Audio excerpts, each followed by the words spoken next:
திமுக ஆட்சியில் சட்டம் ஒழுங்கு சீர்கெட்டு போயிருப்பதாக திருவள்ளூர் அதிமுக வேட்பாளர் பி.வி. ரமணா குற்றம் சாட்டியுள்ளார். திருவள்ளூர் சட்டமன்ற தொகுதியின் அதிமுக வேட்பாளர் பி.வி. ரமணா தனது சட்டமன்ற தொகுதிக்கு உட்பட்ட கசவநல்லாத்தூர், வைசாலி நகர், அகரம், புதுமாவிலங்கை உள்ளிட்ட பகுதிகளில் கூட்டணி கட்சியினருடன் இணைந்து சென்று தீவிர வாக்கு சேகரிப்பில் ஈடுபட்டார். அப்போது தொகுதி மக்கள் அவரை ஆரத்தி எடுத்து வரவேற்றனர். தொடர்ந்து திறந்தவெளி வாகனத்தில் பொதுமக்கள் மத்தியில் பேசிய வேட்பாளர் பி.வி. ரமணா திமுக ஆட்சியில் சட்டம் ஒழுங்கு சீர்கெட்டு போயிருப்பதாகவும் பெண்களுக்கு பாதுகாப்பான சூழல் இல்லை எனவும் குற்றம் சாட்டினார்.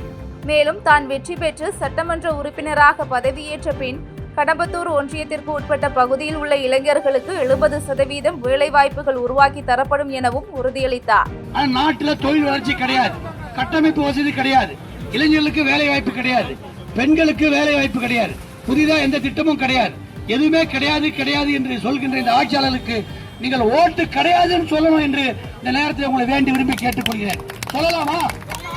ஓட்டு கிடையாது, திமுகவுக்கு ஓட்டு கிடையாது. செய்திகளை உடனுக்குடன் தெரிந்து கொள்ள கீழ்கண்ட கேபிள் மற்றும் டிடிஎச் நெட்வொர்க்குகளில் எம்நாடு செய்தி தொலைக்காட்சியை காணுங்கள். பாதகம் செய்பவரை கண்டால் நாம் பயம் கொள்ளலாகாது பாப்பா. மோதி மிதித்துவிடு பாப்பா, அவர் முகத்தில் உமிழ்ந்து விடு பாப்பா. அண்மை செய்திகளை உடனுக்குடன் தெரிந்து கொள்ள இணைந்திருங்கள் எம்நாடு தொலைக்காட்சியுடன்.